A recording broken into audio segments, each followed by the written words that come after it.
to get on the pottery wheel and immediately be good at it. In fact, I would be quite alarmed if I saw someone jump on the pottery wheel that had never done it before and then just got it. I've seen a lot of students in this process. I will say that almost all the time it feels a little bit chaotic when we're first learning, and then what we'll do is just practice as much as possible to sort of feel why things are feeling chaotic, what we can do to sort of feel like we have more control over it, and hopefully by the end of the 5 weeks be able to sit down at a pottery wheel and say with confidence, I'm going to make this, and be able to do that.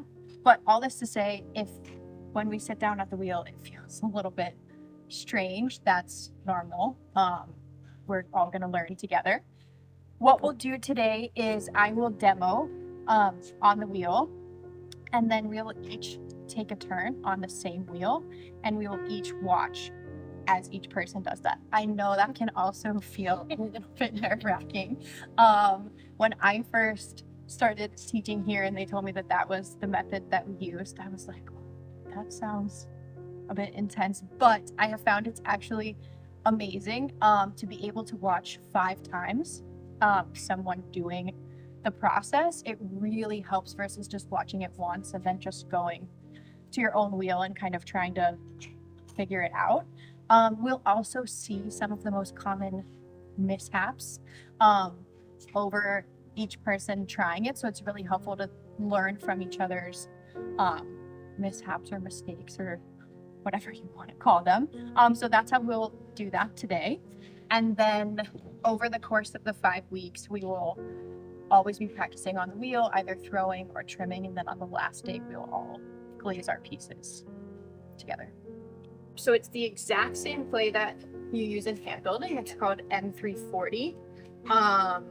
Same thing. What will be different is that on the wheel we'll use a lot of water compared to in hand building where you kind of want to not use as much, so that part will be quite different. So basic setup of the wheel, we have our speed pedal, which will spin the wheel. We want our wheel to be spinning counterclockwise, which means it should be on these wheels in the reverse positions. Yeah, so there's a switch right here. It says forward and reverse. Put it in reverse.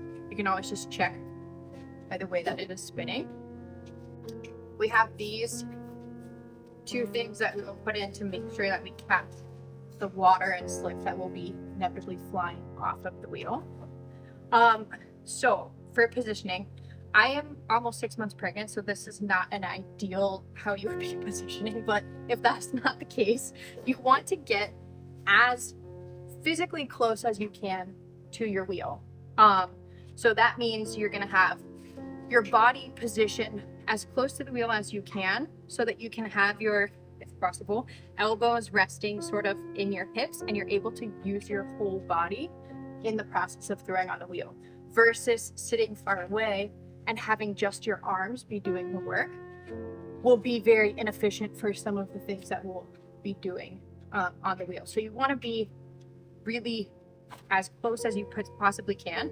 Also, because then as you lean forward, you can look straight over what you're doing and look onto the center of the wheel and see your work, versus your vantage point if you're back here will be quite different. So I will constantly be telling people to make sure that you're sitting close to the wheel and to keep your elbows down. We don't want to be working like this. You'll see when I'm centering specifically how much my whole body will be helping me do the process. So we will each get our 2-pound lump of clay. It will look a bit like a potato after we've finished wedging it and sort of smoothing it out. One important thing will be to make sure that we have a rounded bottom. Reason for that is I'm about to throw this onto the wheel head, and then I'm really going to seal it down.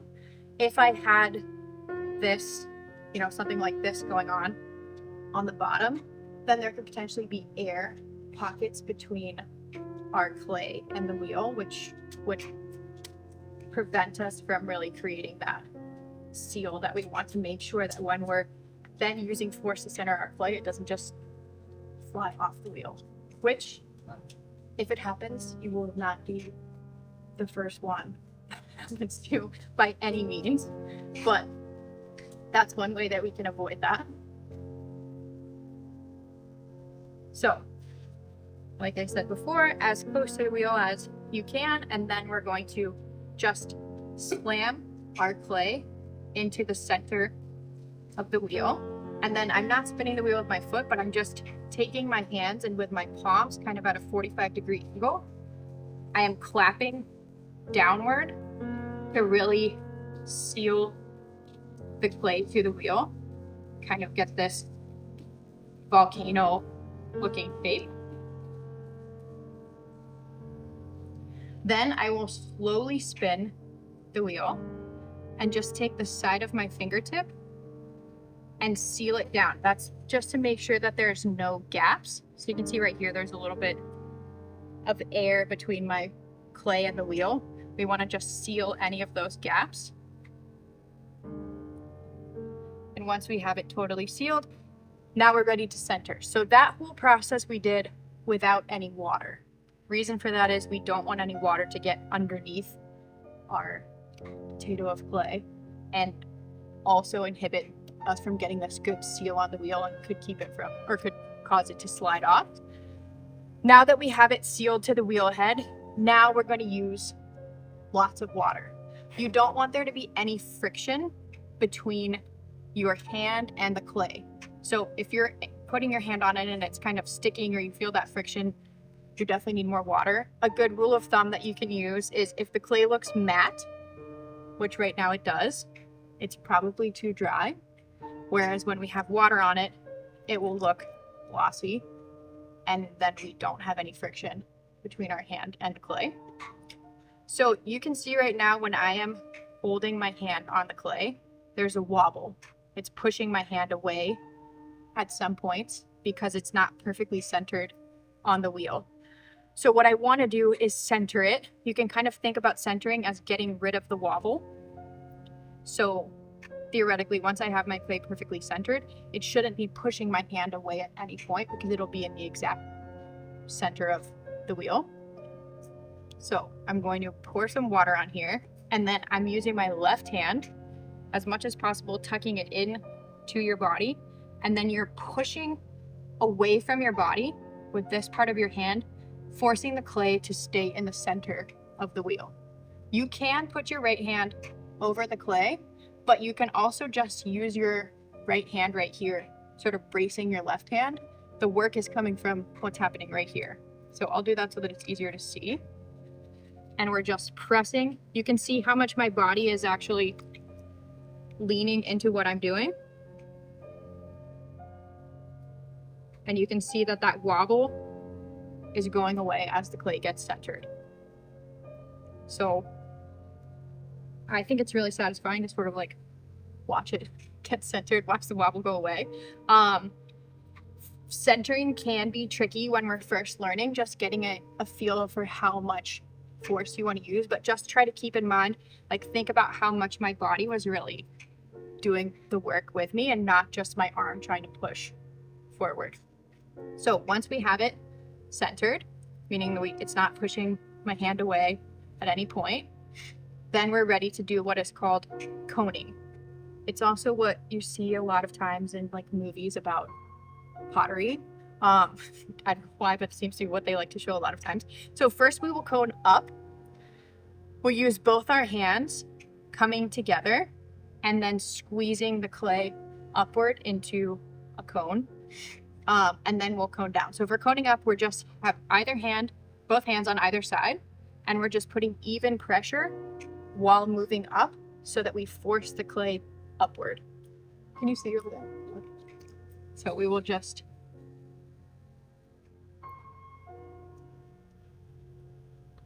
keep our hands moving upward as we push the clay up. You can see I'm continuously moving my hands as they squeeze the clay up. If you don't have enough water or you keep your hands in one part, another common thing that happens is you can kind of just squeeze too much in one part and just decapitate your cone. It's very common. So once we have it coned up, we're gonna cone down. So for coning down, we're gonna use this part of our hand. Multiple people, are any of you in the medical profession? Okay, we've had so many people in the medical profession in the last few sessions, and then someone was like, that's actually called the thenar eminence, which I just learned from doing this, but we're gonna use this, which I previously called the meaty part of your hand. Part of your hand to press the clay down. We're not gonna press it fully straight down. We're gonna press it at a slight angle towards our left hand that's there waiting for the clay. I'll exaggerate how much we're gonna move it over so that you can kind of see that I'm not pressing straight down, but I'm pressing it down towards my left hand, and my left hand is there to receive the clay. And we want to end with kind of this sort of like a gumdrop shape. What's the purpose of coning up? So all of it is part of the centering process to just get all of the clay particles going in the direction that we want, get it all nice to work with. This clay that we'll be working with is fresh out of the bag, but sometimes if we have recycled clay, which we call reclaim, we want to just make sure that it's all incorporated and centered as well as possible. We will center just right now for rule of thumb. We'll cone up and down for rule of thumb twice. But if I had clay that was really hard, for example, I would maybe do it a few more times just to get it a little bit easier to work with. If the clay was super soft, I would maybe just do it once. But yeah, it's all part of getting the clay centered and sort of working in the right direction. So I'll cone up and down one more time.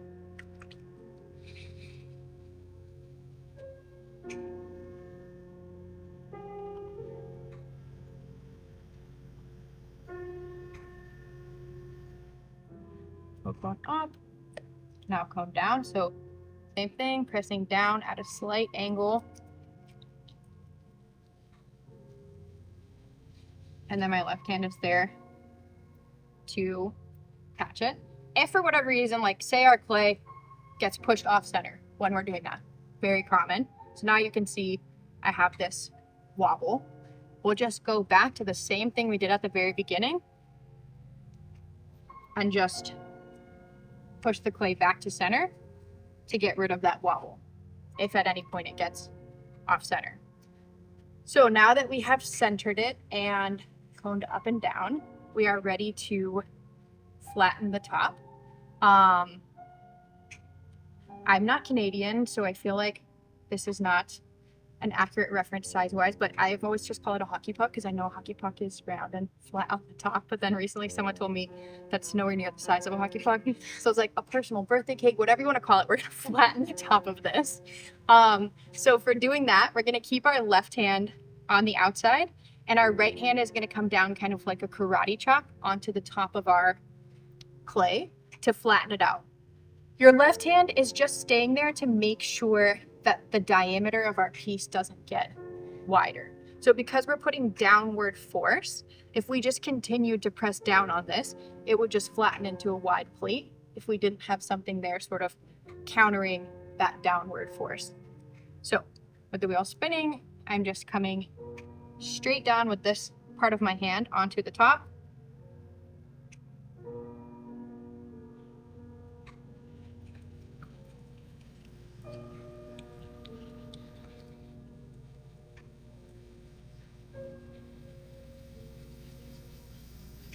To flatten it into this hockey puck-esque shape. So once we have the top flattened, then we can open our piece. For opening, you want to make sure that you're opening in the exact center of your piece. So what I usually do is sort of with the wheel spinning, run my hands over the top. And with your finger, you can kind of find that exact center point where it's not moving your hand either way. When you're in the exact center, just mark that spot.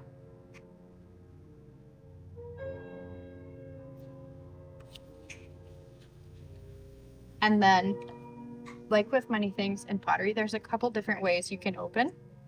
You can either put your hands on either side and kind of glue your thumbnails together and press straight down. Or what I usually do is keep your left hand on the outside just to keep things stable. Keep your thumbs connected so your hands are working together. And then you're just tipping into that center point that you've just marked and then going straight down. So you're kind of going in at a 45-degree angle until you've started to open, and then you're just going straight down. We will stop when you think you're about half an inch from hitting the wheel head.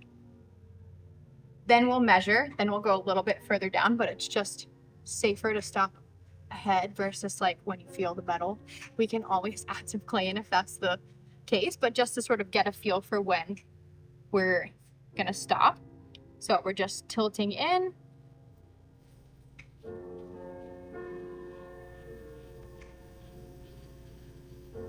And then going straight down.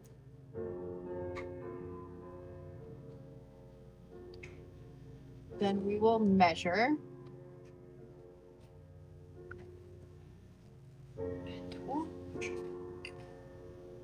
So.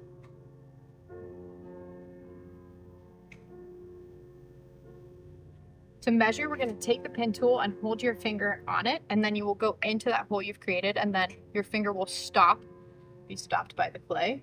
Then you'll be able to see the depth. So we'll just go in. That's about, we want it to be about a 1/4 inch, which in my case is about the width of my pinky nail. So I always use that as a reference point, but it's about a 1/4 inch is where we want to stop. So once we have our piece opened, now we're gonna open it all the way. So we have our, You don't have to fix the pinhole or anything. no, that will fill in. So if I just run my finger over it, it'll close right up, but that's a good question. Usually what we'll do is we'll put so much pressure, like we'll always be compressing the bottom, so it will just get filled in, but you can just fill it in immediately. Good question. Yeah, we did just make a hole in the bottom of our piece. So now what we'll do is just go into the hole we just created, not going any further down, just stopping at that depth and then pulling straight back towards your belly button. So you want to create a perpendicular connection between the wall and the floor of your piece.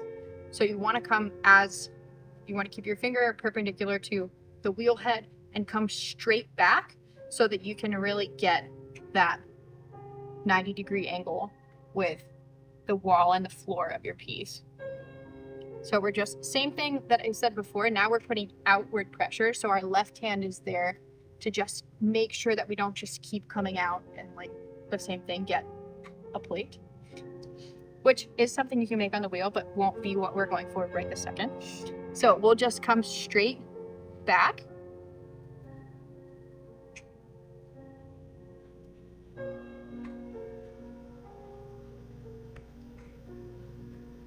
So you can see in there, because of how my finger was, I've created a spiral in the bottom.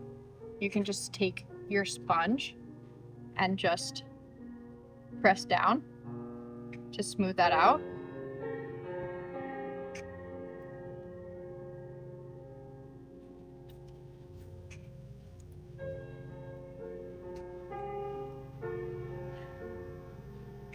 Okay.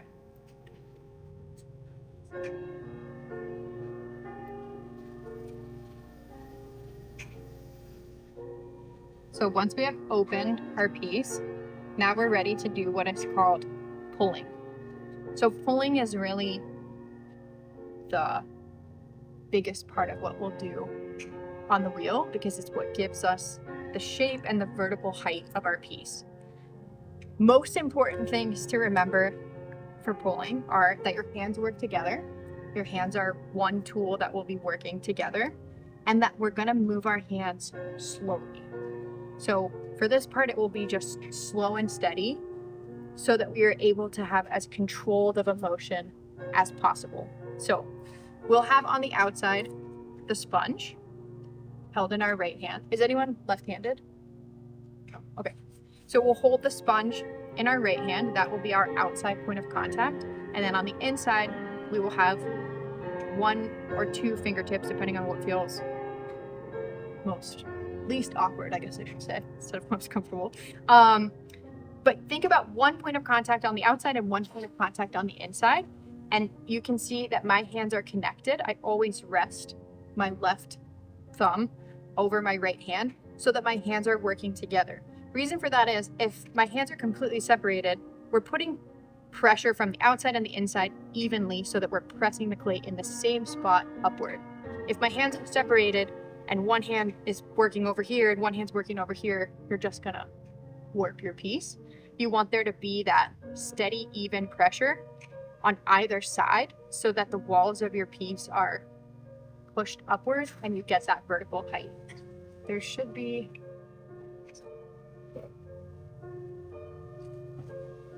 this, which is in all of the handouts, but this gives kind of a visual idea of what we're doing right here. So you can see there's a point of contact on the inside, a point of contact on the outside, and it's pressing the clay upward as we pull up and we get that vertical height.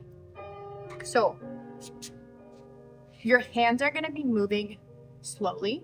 The wheel will be moving at a moderate speed, but just think about going up like a millimeter by millimeter.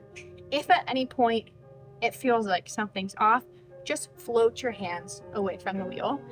It's easy to be like, oh, something's weird, and then just kind of move our hands, and then that's when we tend to smash our piece a little bit. So you can stop at any point, just float your hands away from it, and then we can go back and pull again. So we'll make sure that we have water so that there's no friction. So I always just squeeze water on either side. Then we don't touch the clay until the wheel's spinning. So I have the wheel spinning. I'm gonna have my point of contact on the outside, point of contact on the inside.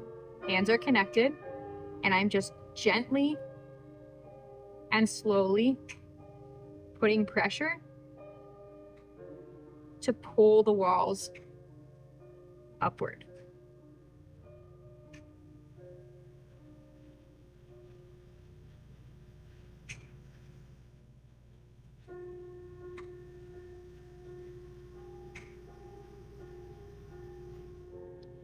You can see I had one part where like the inside was a little bit higher than the outside, but then the walls will join as we pull up.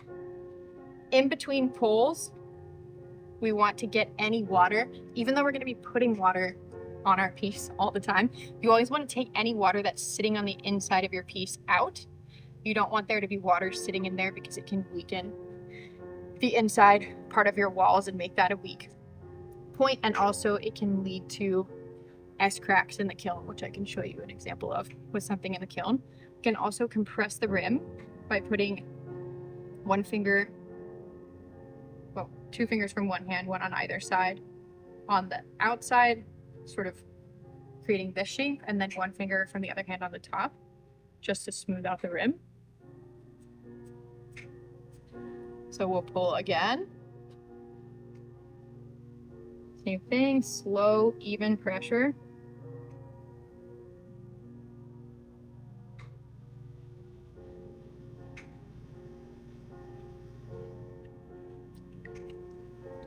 Take any water out from the inside, compress the bottom.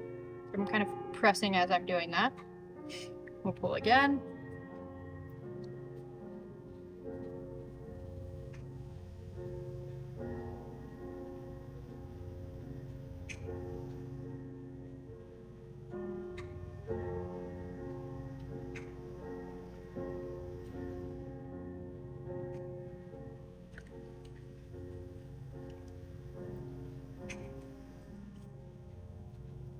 And we'll do this until we get the desired height for our piece. Or if I say that's probably thin enough, then we'll stop at that point as well.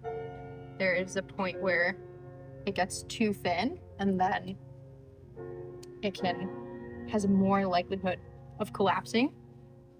So there is sometimes a point where I'll say, all right, we're not going to pull anymore. So once we get the desired height and thinness of the walls of our piece, then we can shape it however we want. So say I wanted this to be a mug. If I wanted it to have a more rounded shape, then I would just put more pressure from the outside going in to kind of create that shape. If I wanted it to be a bowl, I'll just show both. So if we wanted to curve this in, also this is a good thing. So say for example, we're making our piece and then something happens and it's now no longer perfectly round. One thing that we can do is called collaring, where we'll put both hands and kind of just give it like a gentle hug with both hands on either side to get it back to the shape that we want and kind of just fix that little bump. And we would do the same thing, but putting more pressure from the outside in if we wanted to really round this out.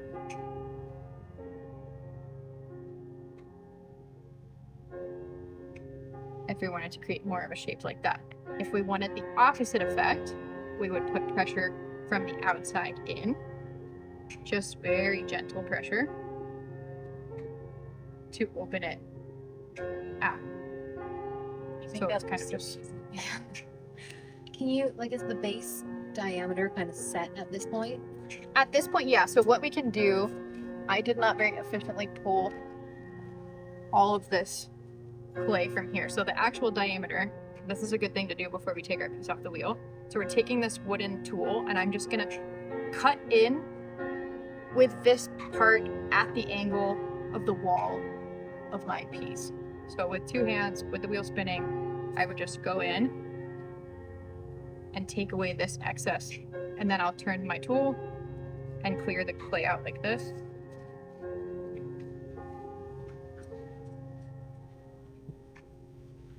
So that just shows like this will be the diameter of the piece. There was just a little extra sort of skirt on there.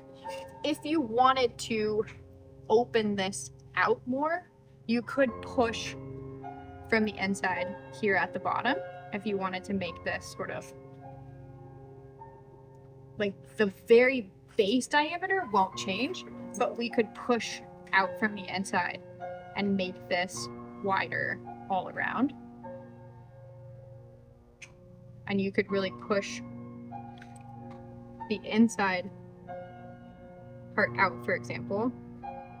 And then if you wanted to make the top narrower, like if you were making a vase, then you would have that bottom part push out and then you could pull this part in. So you can kind of alter the shape of this part of it, but we won't at this point make it a wider bowl. Or you could widen the walls to where you have a bowl, like a ramen bowl with a narrow base and then wider walls, but the base itself will stay about that size. Good question.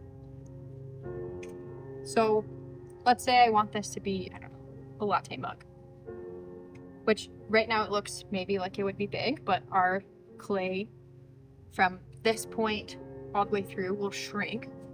So sometimes people are like, oh, this is huge. And then they see their piece. I don't know if this happened to you in hand building. You saw your piece afterward and you're like, this looks smaller. Happened to me in the wheel. My latte mug turned into a teacup. Yeah. So a lot of times when people are like, no, this is way too big, I'm like, that's probably actually a perfect size. So once we've achieved the size or the shape that we want, then we're ready to take it off of the wheel. So this is where I would just clean up any extra, like for example, like what I did down here, any extra clay that's at the bottom. We will trim our pieces, which we'll do next week. So for trimming, we'll really take away any of the excess clay, trim our foot on the bottom. I'll explain all of this, but it's helpful to tidy some of that up beforehand. You could trim it off, but it's just helpful to have that tidied up a little bit beforehand. So then we will, any questions about this part? You said it originally you were going kind of straight down and now you've kind of tucked in. Are you going, is there like a minimum with 1/4 inch thickness again for when you're cutting in a little bit? For Just the with the walls? tool. Yeah, at the base when you were trimming. Oh, yeah. So it would just be whatever angle you want. So yeah, that's a great question. If you wanted it to be like a perfectly straight angle with the outside wall, the outside and like the wall, then yeah, you would hold this completely straight. I just, given that I curved this, then decided aesthetically I wanted it to curve in a little bit at Oh, the yeah. bottom. My eyes. So I just angled it. But no, that's a great question. Depending on how you hold the tool will create whatever that angle is. And when we trim it, I could even round this out more next week. Yeah. So would it be at the like hockey puck stage where you would decide how, you know, your diameter of your piece basically?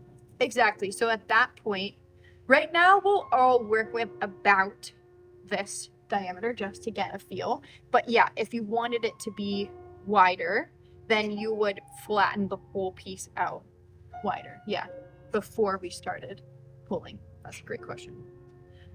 Any other ones? No. Okay, so once we have it how we want it, we will cut it off the wheel. So for this, we have this wire tool. We just want to have it as flush with the wheel head as possible. And then we're just pulling straight back, keeping it flat, straight back towards the belly button again. This is a point where if you had a very thin base to your piece and you perhaps were unaware of that, you will find out because you will see the wire going through. So it can be a moment where we can kind of say, oh, okay, I need to be cognizant of the fact that the base of this is thin for next week when we trim, so we don't trim through. So just to take note, if when we're trimming, we do trim through, you just have a plant pot with drainage, so it's not the end of the world, but we like to always be cognizant of if that might be the case so that we don't forget the next week and then accidentally trim through. So after we have wired it off, we'll take these pot lifters, or someone in the last class like to call them pot tongs, whatever you want to call them. They will be what we'll use to lift our piece off the wheel.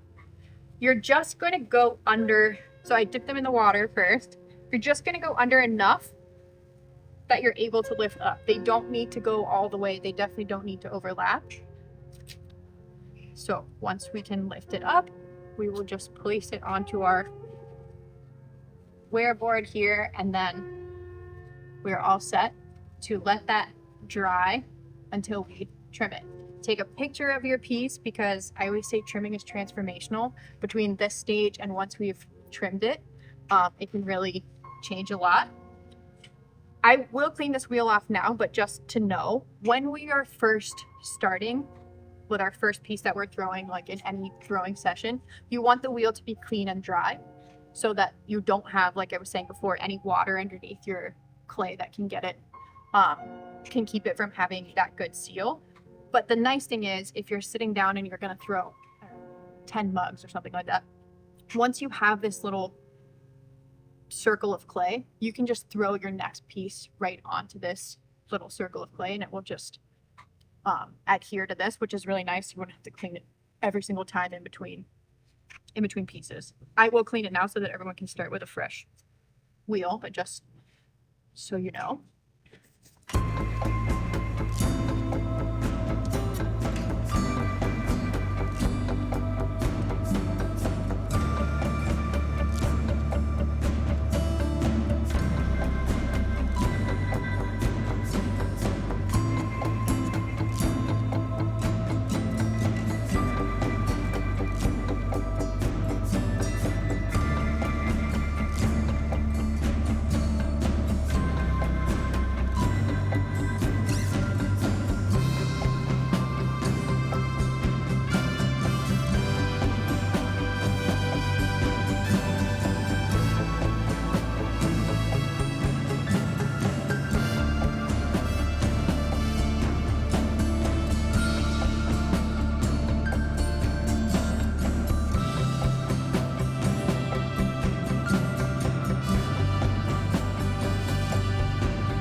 I'd like to thank Process Art Discovery for coming to our studio and showing the world what our studio and clay is all about. And we really appreciate all the work that you have done